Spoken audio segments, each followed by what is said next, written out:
Hey guys, happy Monday. I want to talk to you about a couple of terms that are often used interchangeably and they're not. Repeat training and interval training, okay?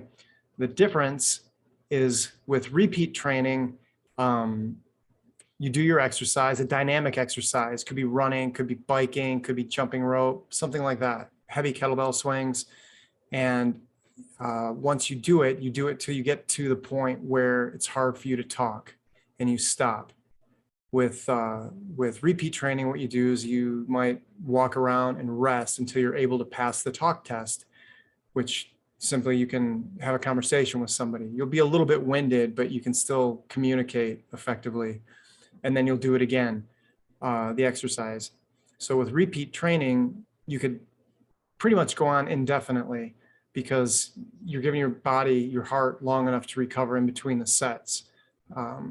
With interval training, it's the opposite. I shouldn't say the opposite, but the difference with interval training is you return to the activity before you're fully recovered. So your sets are actually diminishing.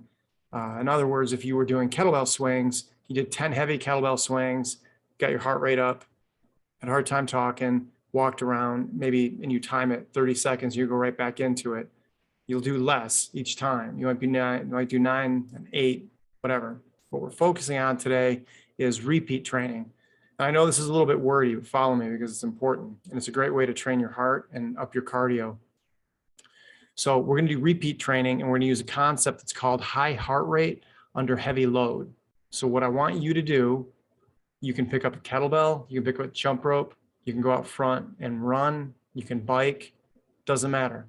We're not going to do intervals. We're going to do repeat training. Say, for instance, you're running. You're going to simply just run hard until it's difficult to speak. And you're going to stop and you'll walk. Don't stop completely. Stop and walk until you can pass the talk test and then do it again. That's it.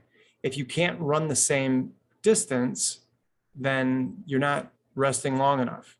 So we don't want to turn this into interval training. What I want you to do is pick your activity, dynamic exercise, and I want the beginners to do 5 sets.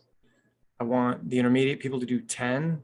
And I want the people that have been with me for a while, I want you to work up to 20 sets on this. This sounds like a lot, but it shouldn't take you long to get your heart rate up that high. If it does, then you're not pushing it hard enough. If you're going to do it with the running, it should take you, 100 yards tops until you get to that point where you can't maintain a conversation. And then walk until you can do it again. You need to be able to cover the same amount of distance, or if you're lifting, you need to be able to do the same amount of reps. They should not be diminishing. And knock that out.